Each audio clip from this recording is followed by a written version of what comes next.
Hola! In this video, we'll learn how to use irregular preterite verbs in Spanish, los verbos irregulares del pretérito. We'll use this chart to visualize and organize many commonly used irregular preterite verbs into categories to help us learn them. ¿Cuándo usamos el pretérito? When do we use the preterite? Para hablar de acciones completadas en el pasado. To talk about completed actions in the past. And there are many irregular preterite verbs, so the best way to learn them is with lots of practice. But with this visual, we're going to establish a strong foundation that you can use to organize all the new verbs as you're learning them. Let's start out with the OOV category. And what do I mean by the OOV category? Well, you can see that these verbs, andar, estar, and tener, when we use them in the preterite, we modify the stem, or this front part of the verb, to have an OOV in it. Let's look at estar as a good example. So when we put estar into the preterite to talk about a completed action in the past, we modify the stem to estuve. And then we use these endings. Yo estuve. Tú estuviste. Él estuvo. Nosotros estuvimos. Vosotros estuvisteis. Ellos estuvieron. Tener works the same way. We start with modifying the root to tuv, and then use these endings. Pause the video and try writing the conjugations on your own. Let's see how you did. Tuve. Tuviste, tuvo. Tuvimos, tuvisteis, tuvieron. How about andar? Andar, to walk. Anduve, anduviste, anduvo, anduvimos, anduvisteis, anduvieron. Let's try these in the context of a sentence. Nosotros estuvimos en la tienda por una hora. We were in the store for an hour. Yo tuve que pagar con tarjeta de crédito. I had to pay with a credit card. So these are three very commonly used verbs in the OOV category. And you might learn more verbs that work the same way in the future. Let's take a look at the U category. Poder, poner, saber. We can see that in the preterite, we modify the stem to have an U sound. Por ejemplo, poder. Poder, to be able to. We learned in the present tense, I can, yo puedo. Now let's put it in the preterite. So our stem is pud, and then again we use these endings. Pude, pudiste, pudo.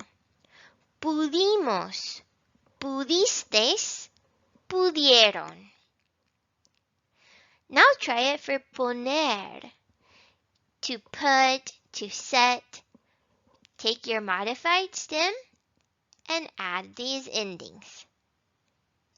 Let's see how you did. Puse, pusiste, puso, pusimos, pusisteis, pusieron. And again with saber. Saber, to know, as in to know facts or information. supe, supiste, supo, supimos, supistes, supieron. Let's try these verbs in the context of a sentence. El dependiente puso las camisetas sobre la mesa. The sales clerk put the t-shirts on the table. Yo supe que la nueva tienda abrió. Now here's something interesting. We know saber is to know, as in to know facts or to know information. And we also know that when we conjugate a verb to the preterite, we're talking about a completed action in the past. So how would we interpret it if we use saber in the preterite, like yo supe? How is that a completed action in the past? Well, the moment you start to know, basically, in the past, when you first started knowing, as in when you found out. So when you found out, that's one completed moment in the past. So in the preterite, yo supe would translate as I found out. Yo supe que la nueva tienda abrió. I found out that the new store opened. Let's try another example. A traducir. Let's translate it. Ask your friend, when did you find out? ¿Cuándo supiste? ¿Cuándo supiste? When did you find out? We are using the verb saber in the preterite. ¿Cuándo supiste? Poder is also interesting when we put it into the preterite to talk about a completed action in the past. We know poder is to be able to. So how do we use it in the preterite to refer to a completed action in the past? It implies you could or could not do something specific, something that we could specifically point to on a timeline in the past. So if I say yo pude, it doesn't just imply that I could or I was able to. It implies I could and did a specific thing, as in I managed to or I succeeded. Yo no pude, I tried and could not, or I failed for a specific thing. A traducir. Let's translate something together. Ask your friend, did you manage to finish the homework? Using the verb poder. ¿Pudiste terminar la tarea?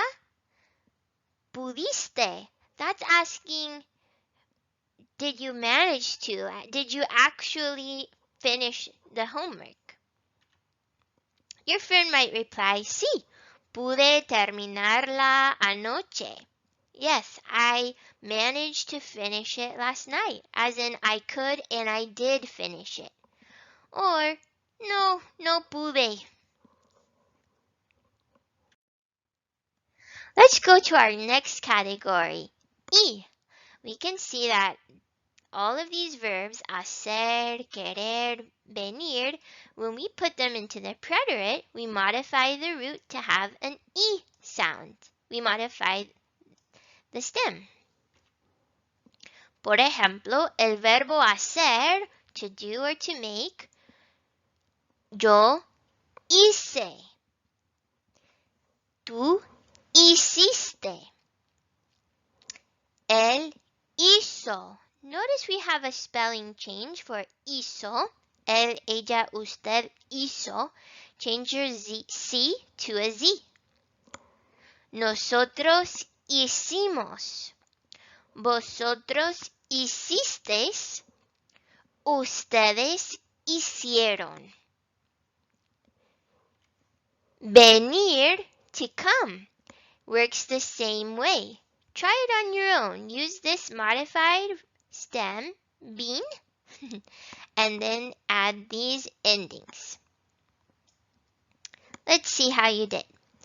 Vine, viniste, vino, vinimos, vinistes, vinieron. Querer, querer, quise, quisiste, quiso, quisimos, quisistes, quisieron. So for querer in the preterite, quis.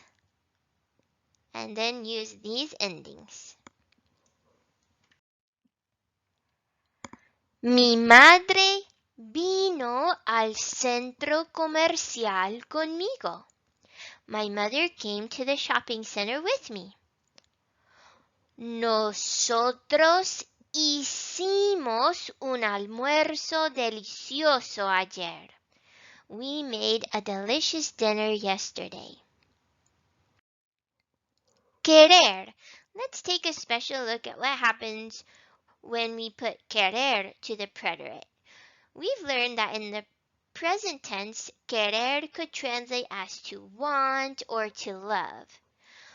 How do we use querer in the preterite to refer to a completed action in the past? Again, we're using it to talk about a specific event in the past. So if I say yo quise, it doesn't just imply that I wanted to, it implies that I wanted to and tried, because we are talking about something specific in the past. Or no quise, I did not want to and did not try, as in I refused. Por ejemplo, vamos a traducir, did you make flan using the verb querer? Did you try to make flan? ¿Quisiste hacer flan? Sí, quise hacerlo el domingo. Salió más o menos bien. So that implies, yes, I tried to make it Sunday. It came out more or less good, came out okay. Or no, no quise hacerlo. Me dio pereza. No, I refused to make it. I felt lazy. Alright, so we've covered the top half of this graphic. Now we're going to take a look at what's on the bottom half. Let's start with the category for la jota. Remember, this letter in Spanish is called la jota, and it makes a sound like kind of like a really strong exhale, a bit stronger than the H in English for most Spanish speakers. Decir, to say or to tell, we'll modify our stem to di and then add these endings. Notice that these endings are just slightly different than the ones we saw at the top, specifically at this bottom corner of the chart. Dije, dijiste, dijo, dijimos, dijistes, dijeron. Traer, to bring. Our root will be tra. And then we add these endings. Try it. Let's see how you did. Traje, trajiste, trajo. Trajimos, trajistes, trajeron. Conducir, to drive. Conduje, condujiste, condujo, condujimos, condujistes, condujeron. So that's our category for la jota. Dije, traje, conduje. Por ejemplo, ella trajo bolsas reutilizables. She brought reusable bags. La dependienta nos dijo, hola, bienvenidos, cuando llegamos a la tienda. So the sales clerk said to us, hi, welcome, when we arrived to the store. Ella nos dijo, hola. She said to us, nos dijo. Dar. El verbo dar, to give. It's got its own category on our graphic. We just gotta learn it on its own with lots of practice. Let's try it. Di, diste, dio.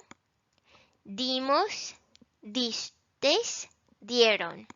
You might have noticed that this verb, dar, in the preterite, as well as all the other ones we've seen, doesn't have accent marks. That's right, we don't use our written accent marks for irregular preterite verbs. Yo le di unos aretes de oro a mi madre. I gave some gold earrings to my mother. Le matches with mi madre, right? Who I gave the earrings to. So that's the indirect object pronoun. Who I gave them to. So yo le di. I gave them to her. Mi madre me dio un cinturón de cuero. My mother gave me a leather belt. Mi madre me dio. My mom gave me. Ir and ser. These are the two verbs that are conjugated the same way in the preterite, even though they're two different verbs. ¿Recuerdas? Do you remember how to conjugate ir and ser in the preterite? Write it down if you remember, and let's see how you did. So again, ir means to go, and ser means to be for more permanent things.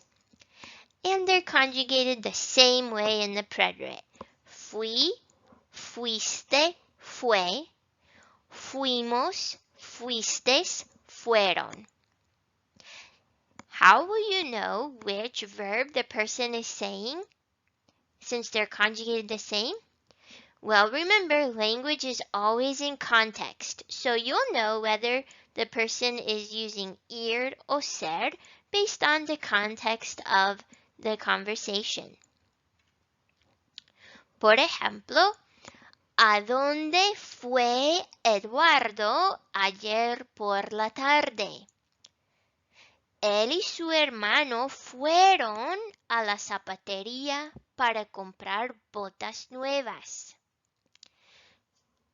Where did Eduardo go yesterday afternoon?